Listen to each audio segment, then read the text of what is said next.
What's up, y'all? It's Carla, aka Sela the Poet. Happy Sunday.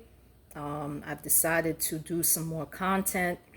So, I am a deconstructing Christian. I've been deconstructing for the past couple of years, taking a deep dive into Christian history, and I want to share some of the knowledge that I've learned through researching and reading books and looking up scholarly articles. So, today, I want to talk about theology and what it actually means. So, hold on 1 minute. Okay, so let me start sharing some knowledge. So, in the United States, we have something called the European contextualization of the gospel. Now, the Christian gospel cannot be preached without European and North American cultural baggage attached. Okay? In the past, Western views of the gospel and theology coincided with political imperialism and cultural paternalism. Okay?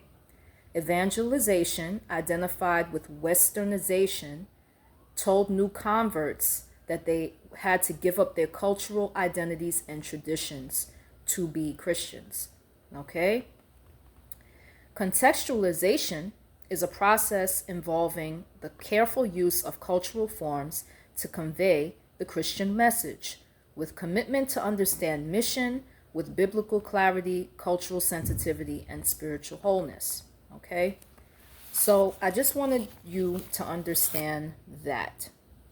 Now, in European white Western theology, okay, there's a tendency of white Christians to review the Bible and the biblical story as primarily a story about them, white people, with people of other ethnicities and other races absent from the story, okay, or peripherally added later at like sidekicks, okay? White Western European Christianity practices something called theological individualism. Okay?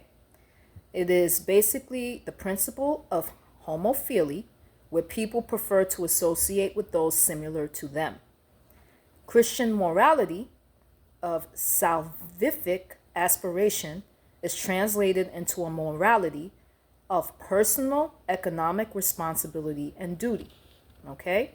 And we see this an example given of this when the Puritans wanted the land from the indigenous Native American people and tried to appeal to the Bible to convince themselves that what they were doing was correct by using Psalm 2:8 and Romans 13:2. Okay? So the self-reported attitudes of Europeans about racial and ethnic groups are incongruent with their behavior, and it tends up to being that their religiousness and a form of prejudice is linked together. Okay? Now, this European theology that's practiced is very different from African theology. Okay? Now, African theology is Christian theology from the perspective from the African context. Indigenization of the Christian message, okay, engaged to shape Christianity in an African way by adapting and using African concepts and ideas.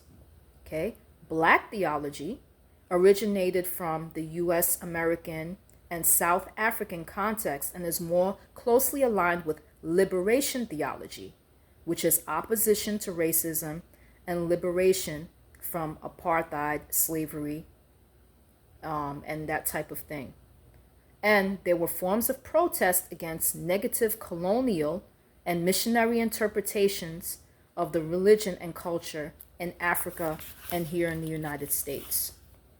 Okay, so I just wanted to start off with that. There is a difference between white Western Christianity and African Christianity, or maybe Black Christianity. There is a difference between the two and the way that they are done and expressed.